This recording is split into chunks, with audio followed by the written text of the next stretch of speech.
All right, welcome back, Bulldog TV fans, to the Coach Adkins Show. This is our Week 3 edition here with Coach Adkins.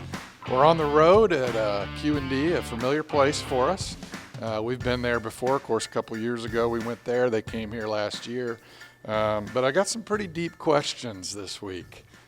Chad, my partner on Bulldog TV, came up with some goodies for you, so I hope you're ready. Love it. We're going to go a little deeper than normal. So we're going to start off with a tough question. Describe a time maybe when you're in a game and you had to make a difficult decision as a coach that might have been unpopular with your fellow coaches. How'd that go? What was the outcome? And kind of describe that for us. Well, first off, Chad, that is a deep question. But honestly, I'm sure it happens more often than not. Whether it's a fourth down call decision, whether it's an onside kick decision. Again, it could be a game plan decision or whatever. I'm not in the business to make friends, unfortunately, and my position or my title is very much like a boss or like an administrator or something. And at the end of the day, I can't worry about, making people happy or like me or whatever. I have to make those tough decisions. And I'll say this, the good thing that I love about our staff is they're so good about providing their own feedback and input on any decision that we make that again, even if it's not their decision that we use or that we go with, or if it's ultimately my decision, they always end up supporting it. And I think that's what a good staff does is we can have all the conversations that we want and that we need, but when we walk out of the room, we all have to be on the same page and all be speaking the same message. Again, whether it was your message from the original beginning or not, that's what a great staff does. And I'm extremely lucky that I have that staff, that they're always going to support the tough decisions that I have to make. And, you said specifically in a game, again, there's probably countless times where I have to make those type of decisions, which again, it comes with the territory, right? And that's my job is to make those tough decisions. So I just can't say enough good things about the good staff that we have and how supportive that they are at the end of the day, even through some of those tough decisions that have to be made. So. Well, and you said, somebody's got to make those decisions, and good leaders make the tough decisions. And I think the casual fan at home doesn't realize the amount of tough decisions. Do I go for it on fourth down? Do we punt? What are we going to do? A fake play on this kickoff? There's a lot of little decisions in that game, personnel-wise and everything. Even more so, it's the discipline stuff. It's the, what does it look like on this week with this kid? And hey, we're about ready to go, homecoming. But right, it's all of those decisions that go into everything. That again, they're very tough decisions that have to be made. And I'll just end with this on this awesome question that Chad had for us. At the end of the day, I make decisions based off of our program, but more importantly, based off of our kids. And if I can answer that question at the end of the day, am I doing what is best for kids? Then the outcome of the decision is going to be supported by everybody in the room. Again, wrong, right, or indifferent, mine, yours, whatever. If we're doing what's best for kids and or what's best for our program, ultimately that's the decision that's going to be made. Yeah, it's easy to support those decisions when it's best for the kids. That's that family strong atmosphere that you've created. Let's get back to football, Chad. 0-2 team this week, but you're going on the road. You got to imagine that Q&D is tired of losing to Mahomet-Seymour, quite frankly. What do you expect? What is the game plan this week in terms of practice? How did you approach this week with Q&D coming in 0-2? Yeah, I told the newspaper they're the best 0-2 team I've seen, and it's their home opener, right? They know that they got to get this one if they want to keep their playoff hopes alive and whatnot. And again, we talked to our kids this whole week about what was it like for you last Friday when you had your home opener against a Highland team that drove 3 hours on a charter bus that was coming off of a win.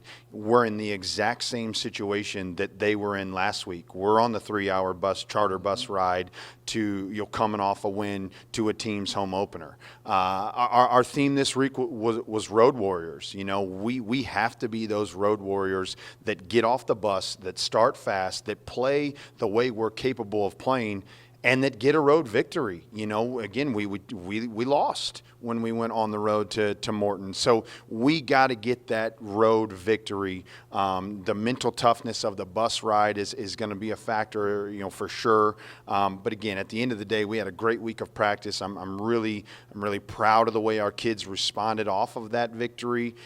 Kind of a let it go mentality, move on to the next opportunity or the next thing. And we have a great game plan going in and had a great week of practice. And I'm excited for our kids to get off the bus and be those road warriors that we need them to be.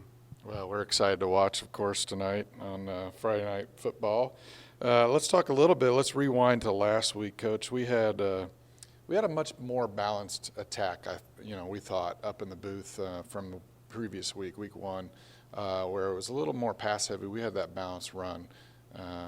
Without tipping your cap a little, what should we expect tonight over at Q&D? At the end of the day, we want to be balanced, right? And I mean, that's the ultimate goal. If we can kind of share the wealth amongst our four really good wide receivers, obviously Luke putting the ball on the money, and then Luke Johnson behind that offensive line that we had, if we can be balanced, that's what we want to do. You mentioned how this week it was more balanced as opposed to week one there against Morton. Truthfully, a lot of that had to do with maybe the situation or the score of the game, right? Being behind or being down, you feel like you're playing catch up a little bit more. And again, it was week one for everybody. We kind of went back and looked at some things and what could we have maybe done differently? Could we have ran the ball a little bit more? And then certainly we've talked about it, the way that we went to practice and got better last week and were able to run the ball more effectively against Highland, just added to that element of us being able to be balanced. And like I said, at the end of the day, if we can be balanced, that's absolutely the goal and what we want to be, right? So it kind of playing that chess match game with the defense, keeping them on their toes. They don't know if we're going to run it or pass it. So again, I like our game plan. I like the way that we prepped and practiced this week, and I look for us to be balanced this Friday as well. Well, certainly when you get LJ going, it's a game changer. It opens up the whole field for Luke and those receivers. So it was fun to watch. But let's kind of go on the other side of the ball. Obviously, your defense stepped up huge last week. Shutout, obviously, game. Hadn't been done in quite a while. We talk a lot on air about, the common guys. Those guys we talk a lot, Gallier, Javon, those guys. We hear their names a lot. Talk about some of those guys that we don't talk enough about.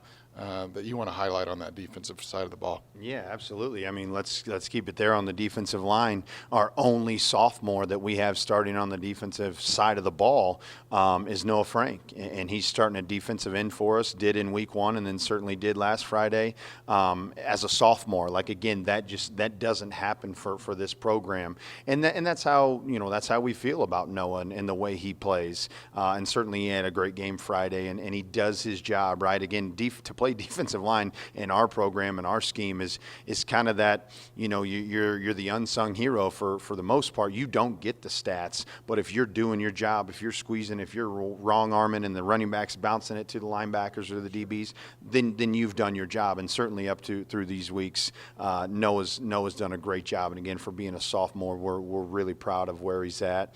Noah Scott actually last Friday filled in for an injured Ethan Esker, and again, to come off the bench, to not get a play in that first week one game, and then to play the way that he did. Again, it's what a luxury to have when you have backups like that can come in and get the job done for you. And that's certainly what Noah did.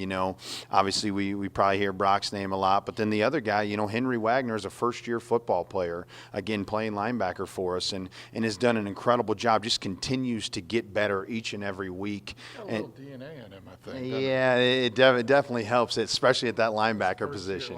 Wagner's are not bad. We love it. Yeah, absolutely. But we're very proud of Henry and the way he's been playing so far, and look for that to continue as well. And then in the secondary, right, we talk about Donnie all the time and how special he is, returning from last year. Colby Crowley, another senior who I know we probably talk about his name, the tackles and the physicality that he plays with. But I was happy for Braden Garrett, last Friday, getting that interception. The previous week, he had one tip off his fingers that actually Colby got. So for him to get rewarded with that interception last Friday, again, just a great kid. Got to play a little bit of running back for us last year in that playoff game, but we moved him to the defensive side of the ball for that need, and he's filled in incredibly well. Again, always in the right spot, always doing the right thing, using his athletic ability, and like I said, to get rewarded with that interception, I was incredibly proud of him. And then the other side, let me talk about this too. Being a senior and being able to come in off the bench for us and us not miss a beat, right? Whether it's guys cramping in week one, whether it's guys getting injured, et cetera. Evan Anderson and Gage Decker, I mean, we talk about two kids that again, when you can count on them to put them in the game and they're going to know the scouting report and know where to be and what to do. Just incredibly proud of those guys. Again, neither one of them started week one or week two, but both of them came in at different moments in the game, both week one and week two. And like I said, way to be a senior, way to know the scouting report and go in and get the job done. And when a backup comes in and you feel like you don't take a step backwards, again, what a luxury to have. And I'm going to finish with Tyler Majors again, another kid who's first-year starter. Had some huge shoes to fill. Ashton Heiser 2 years ago, Cale Schweihart last year, and now Tyler Majors in that spot this year. Undersized, but what I love most about him is he plays so much bigger than he is. One of the toughest kids in our program, going to give you everything he's got, whether he's got to stick his nose down in the box and jam those tight ends, or whether he's got to cover a slot running vertical. Tyler's done an incredible job for us, and I'm happy and proud of him and the way that he's progressed from the summer, him kind of not really having a role and us not knowing where we were going to put him, to him taking that position by the rings and making it his, and again, proving people why he should be out there and why he should be playing. And so those are just a few guys. Again, I could go on for days. I love our kids and I love our program, and especially that defensive side of the ball, like you mentioned, after that performance that they had last Friday. They definitely deserve these shout-outs. So. Yeah, I love that you shouted out all those guys that we don't get a chance to talk enough about on air because the game moves so fast. But you mentioned Tyler, man, that kid has grinded. It's been fun watching his development over the years. And as you know well, that position that you've got him in is an important position on that defense. And it's fun watching him play and all the guys. So we're looking forward to another good defensive matchup tonight against a really hungry Q&D team. Tune in, Google it. I'm sure it's streaming somewhere, folks. It's not going to be on Bulldog TV, but we'll be back next week for the Coach Adkins Show. Thanks for coming. Join us next week. We'll see you then.